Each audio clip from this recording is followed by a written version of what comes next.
Welcome back to the 7th class NCERT series by Romila Thapar. Old NCERT हम कर रहे थे डिस्कस और अभी तक हमने भी 7 चैप्टर डिस्कस कर चुके हैं। आज हम डिस्कस करेंगे that is the 8th chapter that was the age of magnificence. That is आज हम ये चैप्टर डिस्कस करेंगे। इससे पहले हम चैप्टर 1 से लेके चैप्टर 7 तक हम डिस्कस कर चुके हैं। लास्ट चैप्टर में हमने डिस्कस किया था अबाउट अकबर के बारे में डिस्कस किया था, उसकी पॉलिसी ऑफ एक्सपेंशन डिस्कस की थी, हमने उसकी मनसबदारी सिस्टम डिस्कस किया था, हमने उसका रेवेन्यू पॉलिसी डिस्कस किया था, हमने अकबर की रिलीजियस पॉलिसी भी डिस्कस की थी, हमने उसके राजपूत के साथ रिलेशन भी डिस्कस किए थे, हमने उसकी contribution in the field of art literature भी डिस्कस किया था और हमने यह भी डिस्कस किया था कि अकबर के टाइम पीरियड में किस तरीके से एंशिएंट हिंदू लिटरेरी वर्क जो है उसको ट्रांसलेट किया गया। हमने यह भी डिस्कस किया कि अकबर ने एक ट्रांसलेशन डिपार्टमेंट बनाया था। हमने यह भी डिस्कस किया था कि अकबर ने जो रिलीजियस पॉलिसी है वो इवॉल्व हुई है।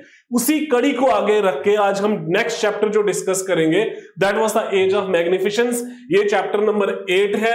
Again we are going to finish that is one more NCERT, that is 7th class NCERT. It is the old NCERT written by Romila Thapar. 7th class की एनसीईआरटी है और इस एनसीईआरटी में जनरली जो है आपके मिडीवियल वर्ल्ड के जो है मिडीवियल इंडिया को कवर किया गया है। ओके, सो आज हम डिस्कस करेंगे ये chapter number 8 that is age of magnificence. And I hope कि आप जितनी भी पिछले जो है 6th क्लास की एनसीईआरटी के 10 वीडियो से 7th क्लास की एनसीईआरटी से almost going to finish, then we will move towards the 8th class NCERT. And I am very hopeful कि आप इसको प्रॉपर तरीके से रिवाइज भी कर रहे हैं और एग्जामिनेशन के लिए तैयार भी कर रहे हैं। So let us start. Okay, so उससे पहले there is a news for you, you can avail our course that is हम हर एक क्लास में जो है इसकी बात करते हैं। तो I hope you are very much aware about that is the course is going to start on 27th May and you can avail a huge amount of discount. Okay, now see, so last class में हमने अकबर के बारे में discuss किया था। So Akbar died in Akbar died in 1605। 1605 में अकबर की death होती है at the age of 63। His death, it was an end of an era, leaving behind a vast empire, a vast legacy, and of course, वो legacy जिसने future of Indian subcontinent को shape दी। अकबर जो है he was buried at Sikandra near Agra and he was succeeded by his son Jahangir. Jahangir का असल नाम जो है that was सलीम। जहांगीर का असल नाम क्या था? Salim. When he became the ruler, he took the title of Jahangir. So we will start with Jahangir. Okay? सो जहांगीर का जो टाइम पीरियड है दैट इज 1605 से लेकर 1627 तक। जहांगीर जो है he was a pampered child. Okay, तो जहांगीर के टाइम पीरियड में, जहांगीर को और शाहजहां के टाइम पीरियड में मुगल एम्पायर का जो प्रोग्रेस है कंसोलिडेट तो हुआ ही हुआ। कोई इतनी ज्यादा पॉलिटिकल कन्क्वेस्ट नहीं की गई, ना ही जहांगीर के टाइम पीरियड में और ना ही शाहजहां के टाइम पीरियड में। बट मुगल एम्पायर में जो है प्रोग्रेस हुई in the field of art, in the field of literature, in the field of fine arts, in the field of architecture। Jahangir जो है he was a great fond of painting। तो जहांगीर के time period में painting जो है वो बड़ी एक प्रोमिनेंट एक पीक पे पहुंची। जहांगीर के टाइम पीरियड की कुछ खास बातें, although he had some conquest to his name, जैसे फॉर एग्जांपल जो मेवाड़ है और या चित्तौड़ है, जो महाराणा प्रताप से एक फैमिली वाइज जो है ट्रबल चल रहा था मुगल एम्पायर का, तो जहांगीर के टाइम पीरियड में जो है मेवाड़ के साथ एक पीस ट्रीटी साइन हुई। उस फ्रंट में Jahangir had a success.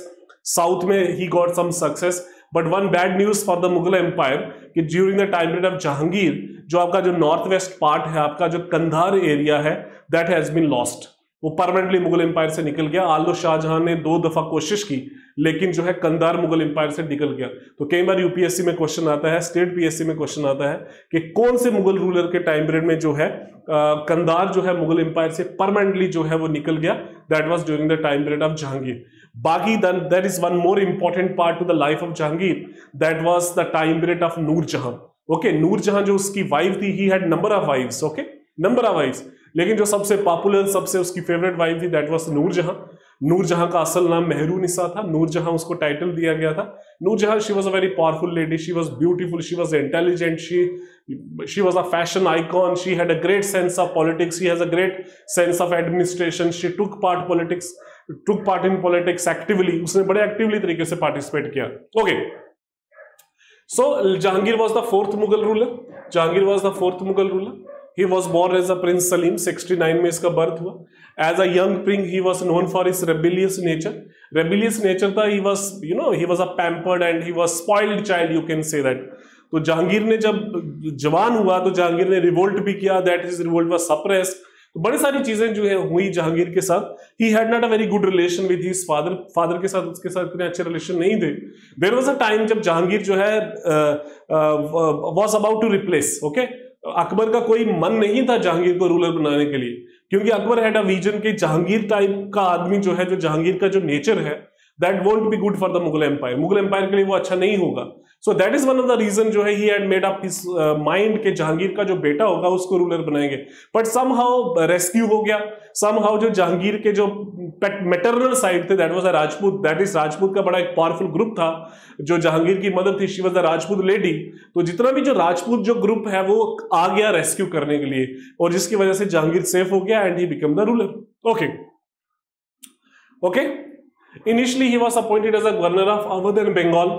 He was fond of literature. He was a great scholar. Wrote his autobiography, that is Tuzuk Jahangiri.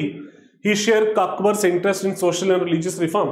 जैसे अकबर का बड़ा रिलीजियस और सोशल रिफॉर्म में बड़ा इंटरेस्ट था, उसी तरीके से जहांगीर का भी था. लेकिन स्कॉलर्स ये बोलते हैं कि जितनी अकबर की अंडरस्टैंडिंग है रिलीजन को लेके, जितनी अकबर की अंडरस्टैंडिंग थी सोसाइटी को लेके, उतनी जहांगीर की अंडरस्टैंडिंग जो है वो नहीं बनती है. Okay.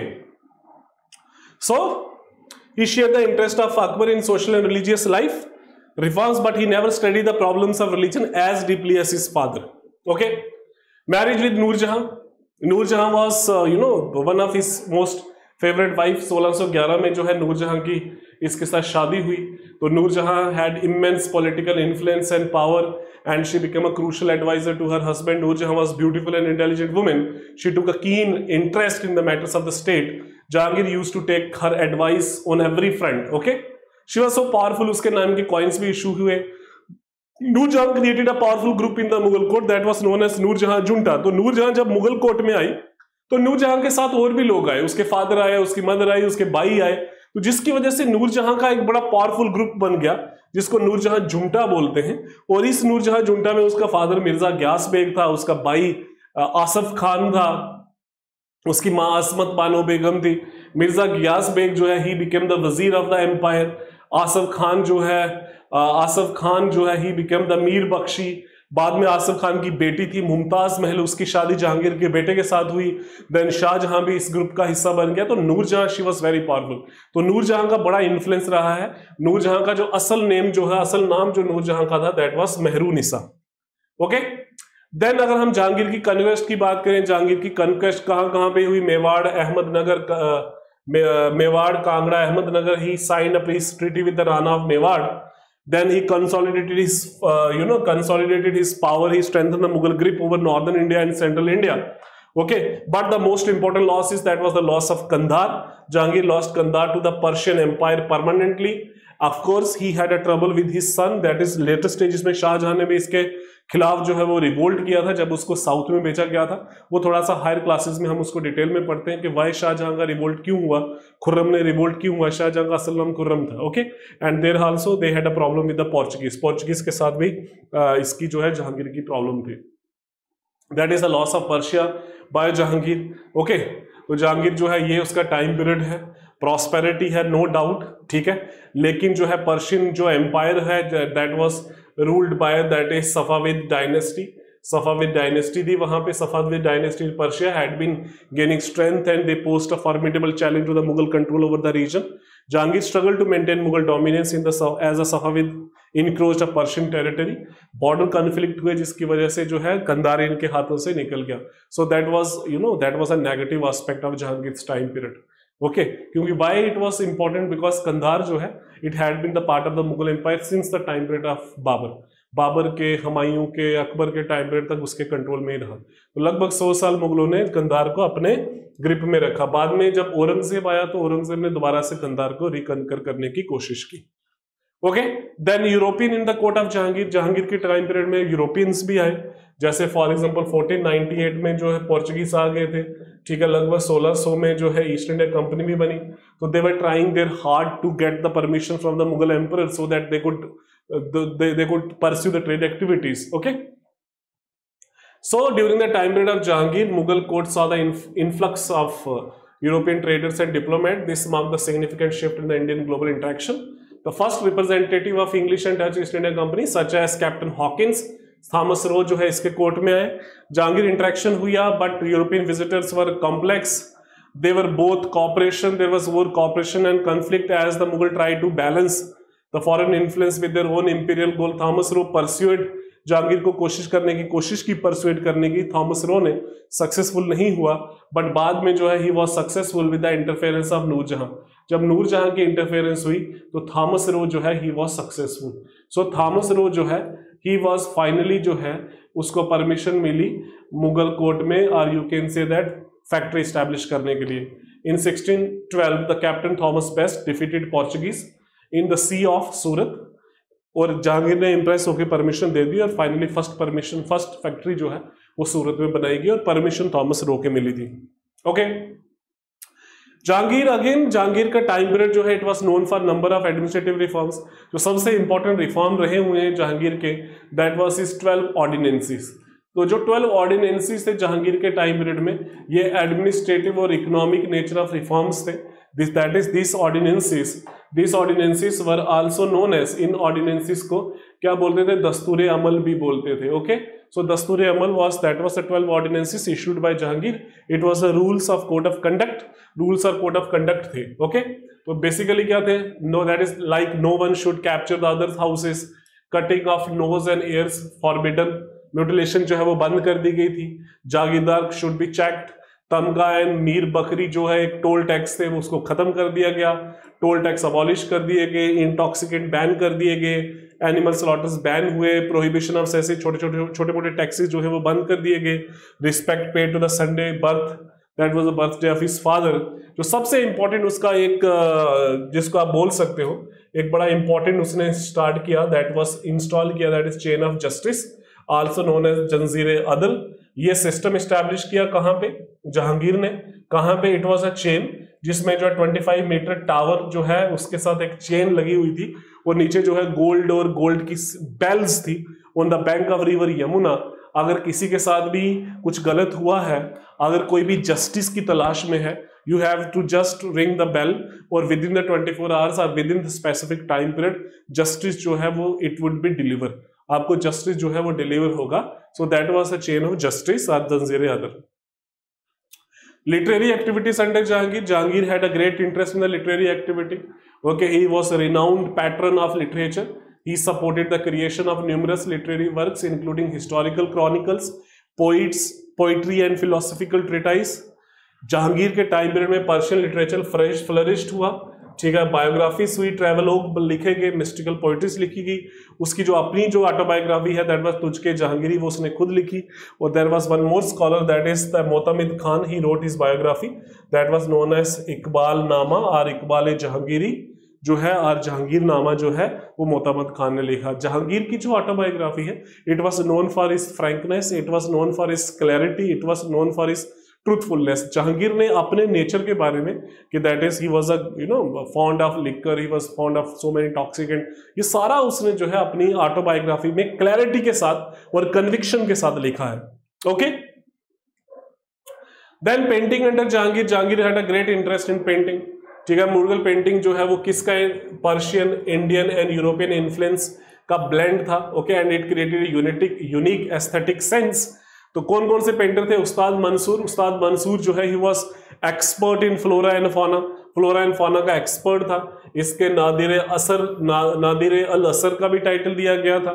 Okay. Then Abul Hasan, he was a portrait expert in portrait painting.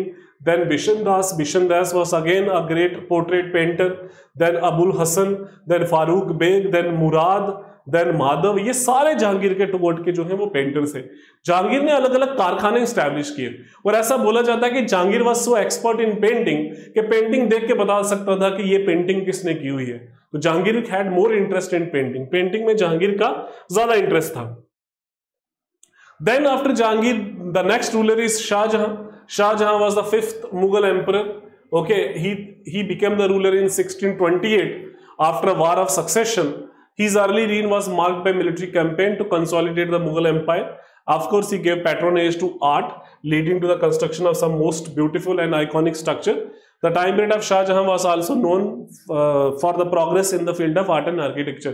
तो शाहजहां के टाइम पीरियड को एज ऑफ मार्बल भी बोलते हैं. शाहजहां के टाइम पीरियड में, शाहजहां के टाइम पीरियड में जैसे ताजमहल बनाया गया, जैसे रेड फोर्ट बनाया गया, जैसे मोती मस्जिद बनाई गई, जैसे जामा मस्जिद बनाई गई. अगेन उसका जो अपना एक थ्रोन था जिसको हम बोलते हैं पीकॉक थ्रोन.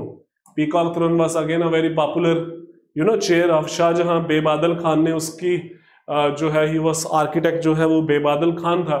ओके, अगर पॉलिटिकल कॉन्क्वेस्ट की बात की जाए शाहजहां की, तो मिलिट्री कॉन्क्वेस्ट जो है मुगल एम्पायर ने काफी ज्यादा कॉन्क्वेस्ट की. डेक्कन में उसको काफी ज्यादा सक्सेस मिली. अहमदनगर को एनेक्स किया गया, बीजापुर और गोलकुंडा भी मुगल एम्पायर को सबमिशन किया गया. देन डिप्लोमेटिक अलायंसेस करने की कोशिश की, आर्मी जो है वो भेजने की कोशिश की. That is he negotiated with the Rajput and Portuguese, securing advantages term for the Mughal empire. He sent army to Balkh and Badakhshan in Central Asia in order to secure the defense of northwest frontier. Recovered Kandahar but finally loss हो गया. Okay, then efficient administration जो है, he improved everything. He improved the taxation system, infrastructure, and of course it bring the overall prosperity to the Mughal Empire. Mughal empire में overall prosperity आई. अगर हम शाहजहां और Portuguese की बात करें, Shahjahan reign Portuguese continue to maintain a strong presence in India. ठीक है. They clashed with the Mughal Empire over trade and political influence, leading to the sporadic conflict and negotiation. Portuguese who had a settlement at Hooghly, Hooghly की वजह से जो है ये बे of Bengal में they were popular for their piracy. तो Mughal empire ने उनको हराया. They defeated Shahjahan, they defeated Portuguese in the Hooghly area. And फिर शाहजहां और मुगल एम्पायर की एनेक्सेशन अप टू कामरूप तक चली गई. कामरूप मीन्स असम तक चली गई. और शाहजहां के टाइम पीरियड में एक नई सिटी बनाई गई, दैट वाज शाहजहानाबाद, और उसको एज अ कैपिटल सिटी भी रखा गया. आर्किटेक्चर की यहां तक बात है, Tajmahal. Tajmahal is considered to be the masterpiece of Mughal empire. It was known for its domes, minars, gardens, calligraphy, dome system, charbagh technique. तो इसका जो आर्किटेक्ट जो था दैट वाज अब्दुल हमीद लाहौरी. तो कहते हैं कि लगभग 20-22 साल लगे बनाने में और 20,000 मजदूरों ने काम किया. अगेन द रेड फोर्ट का आर्किटेक्ट भी जो है उस्ताद अहमद लाहौरी है, जिसने ताजमहल को किया 38. इसको 10 साल लगे रेड फोर्ट बनाने में. Then Jama Masjid, again Jama Masjid one of the biggest मस्जिद इन इंडिया. तो बड़ी सारी बिल्डिंग्स बनाई गई. मोती मस्जिद बनाई गई, मोती मस्जिद बनाई गई. देन शाहजहां के टाइम पीरियड में कुछ गार्डन्स भी बनाए गए. शाहजहां के टाइम पीरियड में और भी बड़ी सारी चीजें बनी. तो शाहजहां का टाइम पीरियड जो है it was full of art and architecture. After death of Shahjahan, तो जैसे शाहजहां की डेथ तो नहीं हुई, sorry, during the time period of Shahjahan जो वॉर ऑफ सक्सेशन जो है वो स्टार्ट होगी अमंग हिज सन. तो उसके कौन कौन से बेटे को बीच में वॉर ऑफ सक्सेशन हुई, that was Dara Shikoh, then Shah Shuja, then Murad, then Aurangzeb. Aurangzeb इनमें वॉर ऑफ सक्सेशन हुई और इनमें से जीता कौन, Aurangzeb. Aurangzeb got victory. Aurangzeb defeated all of them. ठीक है. After Shahjahan illness, his four son Dara Shikoh, Shah Shuja, Aurangzeb and Murad engaged in a fierce struggle of Mughal throne, struggle for the Mughal throne. ये कहां का गवर्नर था, that was the north west. Shah Shuja कहां का था, बंगाल का. औरंगजेब कहां का था, डेक्कन का. मुराद कहां का था, गुजरात का. Okay. So Aurangzeb was the most efficient. Aurangzeb was supposed to be the most shrewd, most cunning. Okay, Aurangzeb the third son outmaneuvered his brother through his combination of military might, political cunningness and strategic alliances. Dara का downfall हो गया, बड़ी सारी battles हुई, that is battle of Samugarh, battle of Dharmat. ये आपकी NCERT में है नहीं है, ये हायर एनसीईआरटीज में है. तो जिसकी वजह से Aurangzeb defeated the eldest brother Dara Shikoh, who was initially designated heir and had him executed on the charges of apostasy. ठीक है. Then Aurangzeb consolidated his empire and he took the title of Aurangzeb was took the title of that was Alamgir. इसने आलमगीर का title भी लिया, आलमगीर का title लिया. He was also known as जिंदा पीर, इसको जिंदा पीर भी बोलते थे. ओके. तो Aurangzeb the sixth Mughal emperor was born in Daud, Daud जगह में, दैट वाज गुजरात में इसका जन्म हुआ. दैट वाज औरंगजेब का. As a young prince, he demonstrated exceptional military and administrative abilities, foreshadowing his the later reign as one of the most powerful and controversial Mughal ruler. Aurangzeb ने 50 साल rule किया. औरंगजेब का time जो है, it was full of troubles because he did not enjoy the good relation with the other, regional states. Religious policy जो है काफी ज्यादा controversial रही. ठीक है, he faced many revolts at many places. The kingdom of Bijapur and Golconda became weak. Maratha जो है वो पावरफुल हुए इसके टाइम पीरियड में. डेक्कन की प्रॉब्लम बहुत ज्यादा बढ़ गई. लेटर स्टेजेस में उसने अपनी कैपिटल डेक्कन शिफ्ट कर दी, एक नई सिटी बनाई औरंगाबाद, वहां पे कैपिटल लेके चला गया. ओके, एक नई सिटी बनाई गई, that is Aurangabad. It became the capital. Okay, बाद में डेथ उसकी यहीं पे हुई थी. अब हम रिलेशन बात करेंगे मराठास के. मराठा के राइज के क्या रीजंस हैं? There were so many reasons for the rise of Marathas. Maratha के रीजन ऑफ राइज के बहुत ज्यादा हैं. एनसीईआरटी में यहाँ कम लिखे हुए हैं. मराठा के राइज के रीजंस क्या हैं? उनकी geographical strategy, geographical location Maratha की, दैट वाज वेरी वेरी उनके लिए काफी ज्यादा वो थी, सूटेबल थी. देन उसके बाद military power, then guerrilla warfare tactics, charismatic leadership of Shivaji, role of Maharashtra dharma, role of language, economic prosperity. तो ऑल दीज फैक्टर्स कंबाइंड तरीके से जो है रिजल्ट ये निकला कि Maratha became a dominant force. Maratha जो है वो बहुत ज्यादा डोमिनेंट हो गए. Of course leadership of Shivaji also played an important role. किताबों में ये लिखा हुआ है कि before the rise of Shivaji, Shivaji के राइज से पहले उनके बाप का नाम शाहजी था, मराठा जो थे दे वर स्कैटर्ड लाइक एन ऑटम्स. तो शिवाजी ने क्या किया? शिवाजी ने सब इंपायर को यूनिफाइड किया और एक जो है काइंड ऑफ न्यूक्लियस, एक kind of a potent force, a dominate force जो है उन्होंने मराठा को बनाया यहां पे. Okay, so Aurangzeb and Marathas, clash of the empires. Okay, तो Aurangzeb the Mughal emperor and the rising Maratha power clashed as they sought to expand their sphere of influence. तो जिसकी रिजल्ट क्या निकला? Guerrilla warfare tactics, hit and run case का जो जैसे hit and run होता है, that was a gorilla warfare tactics, that was very it created lot of troubles for Aurangzeb. Shivaji put a great resistance, okay, to the rise of Mughal forces in the south, and there was endless battles between Marathas and Mughals, and that dragged for the decades. अगर हम शिवाजी की बात करें, for example Shivaji की अगर हम थोड़ी personal बात करें, उसकी personal information, he was born in Shivneri fort. ठीक है, शाहजी भोंसले उसके फादर का नाम था. He was a Maratha general.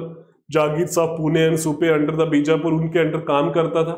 माँ का नाम जीजाबाई था. He displayed his military zeal for the first time in 1645. 1645 में जब वो 14-15 साल के थे, जब उन्होंने तोरण फोर्ट जो है वो कैप्चर किया था. फिर then also acquired the Kondana fort. Both of this fort under the Adil Shah of Bijapur. Ramdas जो है इनके रिलीजियस गुरु हैं, एंड दादा कोंड देव जो है वो इनके पॉलिटिकल गुरु हैं. तो ये भी कई बार क्वेश्चन आता है कि रामदास वॉज हिज रिलीजियस गुरु, दादा कोंड देव वॉज हिज पॉलिटिकल गुरु. तो इस पे भी आता है. Then the conflict with the Mughals. Raid की सबसे पहले और अहमदनगर में 1657 में. देन उसके बाद अहमदनगर में फोर्सेस को डिफीट किया. देन 64 में जो है सूरत को लूटा गया. देन 65 में औरंगजेब ने शिवाजी के खिलाफ राजा जय सिंह को भेजा. Shivaji was defeated. Treaty of Purandar was sign, जिसमें अंडर दिस ट्रीटी शिवाजी और उसके बेटे को बुलाया गया और वहां पे उनको कैद कर लिया गया. And he made a historic, he made a daring escape. Okay, so there are so many stories about Shivaji, but the 7th class की NCERT है उसमें इतना है नहीं है. There was a story of Adil Shah general, that was general of Bijapur, that was Afzal Khan and the Shivaji. There was a story of Shahista Khan and the Shivaji. There was a story of Aurangzeb's son and Shivaji. There was a story of Jai Singh and Shivaji. But these stories जो है ये higher, जब आप NCERT next 11-12 की NCERT में जाते हो तब हम डिस्कस करेंगे. तो 7th क्लास की NCERT में इतना है नहीं है. Then Shivaji was arrested in 1666. Then because he was insulted and he made a historic escape, and Shivaji and his son from imprisonment disguised out of Agra is a legendary today. After that, there was a peace between Maratha and Mughal until 1617. उसके बाद शिवाजी जो है उसको acknowledge किया गया उसकी territories को, and he become the ruler. 64 में एट रायगढ़ में he become the ruler. He took number of titles, Chhatrapati, Shakakarta, Kshatriya, Kulavantas, हिंददेव, धर्मोद्धारक, छत्रपति शिवाजी, बहुत सारे टाइटल्स लिए गए। And in 1680 he died. 1680 he died at Raigad fort. Raigad fort में इसकी डेथ हो गई। Shivaji was succeeded by number of successors. Shivaji के बाद इसके सक्सेसर आए, तो successor they were not so powerful. Okay, तो अल्टीमेटली लेटर स्टेजेस में जो उनके जो प्राइम मिनिस्टर थे दे बिकम पावरफुल। ओके, सो शिवाजी की यहां तक एडमिनिस्ट्रेशन की बात की जाए, रेवेन्यू एडमिनिस्ट्रेशन की बात की जाए, तो he abolish jagirdari system and replaced with ryotwari system. जागीरदारों को रिप्लेस किया और डायरेक्ट जो है पीसेंट्स को बोला कि आप डायरेक्ट टैक्स दो, ryotwari system. And okay, and position of hereditary revenue officials, Deshmukh, Deshpande, Patil, Kulkarni, okay, they become powerful and there were certain changes. Mirasdar जो है उसने क्या किया, हेरिडिटरी राइट्स थे जिनके उसको सुपरवाइज किया, he strictly supervise the mirasdars who had hereditary rights on land. The revenue system was patterned on the काठी system of मलिक आमिर। वहां से इसने रेवेन्यू सिस्टम लिया, काठी system of Malik Aamir, in which every piece of land was measured by a rod or काठी। चौथ and sardeshmukhi दो type के taxes होते थे। एंड चौथ एंड सरदेशमुखी जो है they are very very important, the biggest source of the revenue for the Maratha empire. Chauth का मतलब होता है 1/4। तो 1/4 जो मराठा एम्पायर के बाहर की जो टेरिटरीज हैं उनको they kind of they provided a kind of protection, and in lieu of that protection the Marathas acclaimed, you can say that claimed a tax, that tax was known as चौथ, उसको चौथ tax बोलते थे। Okay, amounted 1/4 of the standard which was paid to the Marathas as a safeguard against the Shivaji forces raiding non-Maratha territories। और सरदेशमुखी क्या है, additional 10% है। Okay, तो ये आ गया 25% और ये आ गया 10%, तो टोटल जो है 35% जो है ये नॉन मराठा टेरिटरी से ये जो है वो लेते थे। Again another important part of Shivaji administration was the ashtapradhan, उसकी काउंसिल ऑफ 8 है जिसमें पेशवास आते हैं जो जनरल एडमिनिस्ट्रेशन है, प्राइम मिनिस्टर हैं, अमत्या है फाइनेंस मिनिस्टर हैं, सुमंत जो है फॉरेन मिनिस्टर है, सचिव जो है वो सेक्रेटरी है, वक्वे नाविस इंटरनल मिनिस्टर है, कॉरेस्पॉन्डेंस है, सारे नौबत जो है कमांडर इन चीफ है, पंडित राव जो है रिलीजियस है, एंड न्यायाधीश जो है ही वाज द जस्टिस। तो ये जो अष्टप्रधान है they played very very important role. Ashtapradhan में सिर्फ 2 लोग जो है न्यायाधीश और पंडित राव जो है उनको मिलिट्री ड्यूटी परफॉर्म नहीं करनी पड़ती थी, बाकी जितने भी सारे हैं सबको मिलिट्री ड्यूटी जो है वो परफॉर्म करनी पड़ती थी। लेटर स्टेजेस में जैसे ही मराठा रूलर्स वीक हुए, पेशवा जो है प्राइम मिनिस्टर जो है दे बिकम वेरी पावरफुल, ये बहुत पावरफुल हो गए।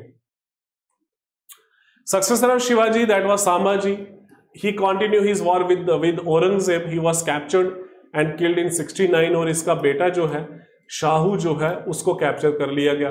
देन उसके बाद राजा राम आया, इस again he shifted his capital to Jinji, Jinji capital, 17 से जिंजी कैपिटल चली गई। देन ताराबाई आई, Tarabai was the widow of Raja Ram. Then उसके बाद शाहू आया, जैसे शाहू रिलीज हुआ तो ताराबाई और इसकी फोर्सेस के बीच में लड़ाई हो गई, and the forces of Tarabai was defeated by Shahu in the battle of Khed.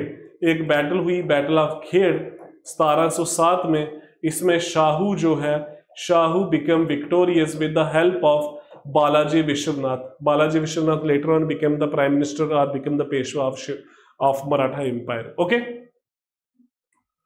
Then इसके बाद जो है there was problems for Aurangzeb with respect to Sikhs. तो सिखों के साथ दिक्कत क्या थी, there was a religious conflict थे, औरंगजेब की इनटॉलरेंट पॉलिसी थी जिसकी वजह से there was a tension grew between Sikhs and the Mughal empire, जिसकी वजह से गुरु जो 9th सिख गुरु थे, Guru Tegh Bahadur, he was given death punishment. उसका रिजल्ट क्या निकला, सिखों ने रेजिस्ट किया under the leadership of Guru Gobind Singh. उन्होंने सिखों को ऑर्गेनाइज किया into a new force that was known as Khalsa. Khalsa they were expert in guerrilla warfare tactics, और बाद में जैसे ही मुगल एम्पायर का डिक्लाइन हुआ तो एक सिख स्टेट नई बनी under the leadership of Maharaja Ranjit Singh. Okay, तो दैट वाज द सिक्स। अगर हम इसकी बात करें सिखों की और मुगलों के रिलेशन की बात करें तो Guru Tegh Bahadur the 9th Sikh was executed at Delhi. Delhi जो है उस पर एग्जीक्यूट किया गया। एक दिल्ली में गुरुद्वारा है जिनका नाम है शीशगंज गुरुद्वारा। ओके, शीशगंज गुरुद्वारा जो है that was a symbol of Guru Tegh Bahadur execution और मार्टियर और सेक्रीफाइस का सिंबल है। उसके बाद Guru Gobind Singh, number of battles were fought between the Mughal forces including the battle of that was Muktasar, where the Guru's 2 elder sons were killed. Then guerrilla warfare was continued. Then Banda Bahadur, he continued the war even after the death of Guru Gobind Singh. Finally, जो है Banda Bahadur was executed, and in the latter part of the 18th century, a Sikh empire was established in the Punjab area under Maharaja Ranjit Singh. Okay. Then there was a Jat revolt against the Mughals. मुगलों के against Jat revolt भी था। जाट क्या थे? Peasant थे। तो there was Jat leader कौन कौन से हैं? गोकुल है, राजा राम है, चूरामन है, बदन सिंह है एंड सूरजमल है। तो सबसे पहले गोकुल ने जो है वो ही वॉज अ जमींदार, उसने रिवोल्ट किया 1669 में। राजा राम जो है अगेन ही रिवोल्टेड इन 1685। चूरामन जो है again he created a separate Jat state, that was the Jat state of Bharatpur. इसको बंदा बहादुर की भी सपोर्ट मिली। बदन सिंह जो है again he was given the title of Raja. And finally जो सूरजमल जो था he was very popular। Surajmal जो है he was actively participated in the third battle of Panipat। Surajmal was known for his acumen political understanding, also known as that is a plateau of the Jat tribe, that's the Jat Ulysses. He was in charge of expedition in Agra, Mewar and Delhi. Okay, so Jat created also a big trouble for the Aurangzeb. Then the Aurangzeb also faced the problem from Portuguese. Okay, Aurangzeb dealing with the Portuguese, again they had a complex relationship. Portuguese traders, and while he sought to exert control over the activities, he also recognized their economic importance and engaged in diplomatic negotiation to maintain trade relations. Clashes and conflicts were very much common. For the protection of the Indian Catholics and the Portuguese support for the rival claimant to the Mughal throne, तो धीरे धीरे Portuguese ने interference करना start कर दिया था। और एक चीज और थी, इंपॉर्टेंट थी, Aurangzeb also understand their economic significance, उनकी ट्रेड सिग्निफिकेंस को जानता था वो। Okay, then Portuguese capture Goa. Aurangzeb order the capture of Portuguese held city of Goa in 1683। Further मुगलों ने कंसोलिडेट किया, बट लेटर स्टेजेस में क्या हुआ कि पोर्चुगीज ने दोबारा से गोवा को रिक्लेम कर दिया।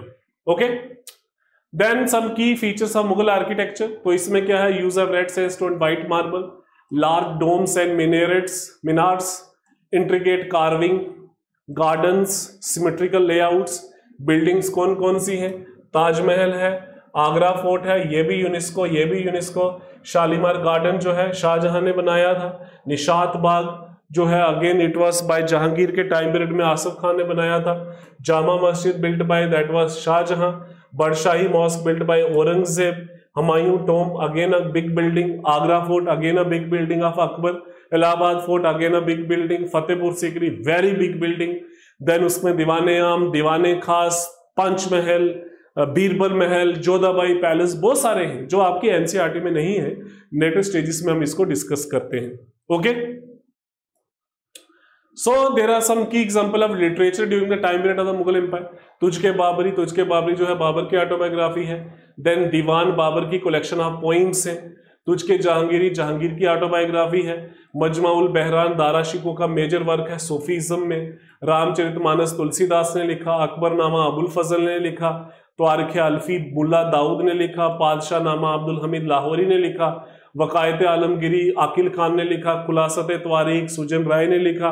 मुंतख्वाब उल लुबाब काफी खान। मुंतख्वाब उल तवारीख बदूनी। नुस्खा दिलखुश भीमसेन, बड़ी सारी चीजें लिखी गई। लिटरेचर भी बहुत ज्यादा है मुगल एम्पायर का। अगेन इसमें बड़ा कम है जो एनसीईआरटी में, थोड़े मैंने एडिशनल इंफॉर्मेशन दी है। Then in case of music के टाइम में म्यूजिक भी बड़ा ज्यादा डेवलप हुआ। Although Aurangzeb was totally against the music, लेकिन औरंगजेब के टाइम पीरियड में रिटन वर्क सबसे ज्यादा हुआ है म्यूजिक पे। Okay, Aurangzeb dislike the music. New style such as khayal and thumri जो है ये मुगलों के टाइम पीरियड में ही डेवलप हुआ है। Largest work on Indian music was written under the time period of Aurangzeb. So these are the some ये कुछ एक्सरसाइजेस थी एनसीईआरटी में, जैसे अष्टप्रधान क्या है? काउंसिल ऑफ 8 मिनिस्टर्स है। चौथ जो है that was the 1/4 tax Marathas लेते थे from the people living outside the Maratha kingdom in return for the promised security. Sardeshmukhi additional 10%, ये 25%। ओके, खालसा लैंड जो है Guru Gobind Singh remodel a Sikh community into a Khalsa. ठीक है, Khalsa that is the pure. Then there is some fill in the blanks. The reign of Dash was important for the Dash because he was able to consolidate his empire. Okay, इसमें बहुत सारी चीजें आ सकती हैं. The reign of Akbar was important for the Mughal dynasty because he was, यहाँ पे अकबर आ सकता है, यहाँ पे मुगल्स आ सकता है ना, बहुत सारी चीजें आ सकती हैं. Then Dash wrote in his memoirs in which he described himself as a happening. Himself and the happening of the court. Of course, Jahangir ने ही अपनी ऑटोबायोग्राफी लिखी है. It was during the reign of Dash that English king sent his ambassador to the court at Agra. It was during the time period of Jahangir. The English king sent his ambassador Thomas Roe in the court of Jahangir. Dash successfully defeated all his brothers and claimed the throne. Aurangzeb successfully defeated all his enemies, all his brother, और ruler बन गया. Dash was gathered bands of soldiers around them and began by defying the authority of the Deccan kingdoms. Of course, Marathas जो है ना उन्होंने DeFi करना start कर दिया साउथ में. Okay, so with this we finished yet another chapter, that is the second last chapter of NCERT, of 7th class NCERT. Okay, so we are left with one more chapter. Enjoy the process of learning. In case अगर आपको कोई suggestion है तो आप आपको message देके, message लिख के जो है YouTube पे हमारा जो चैनल है हिस्ट्री फॉक्स तैयारी 360, प्लीज सब्सक्राइब करें. Again share with the maximum people. Thank you so much.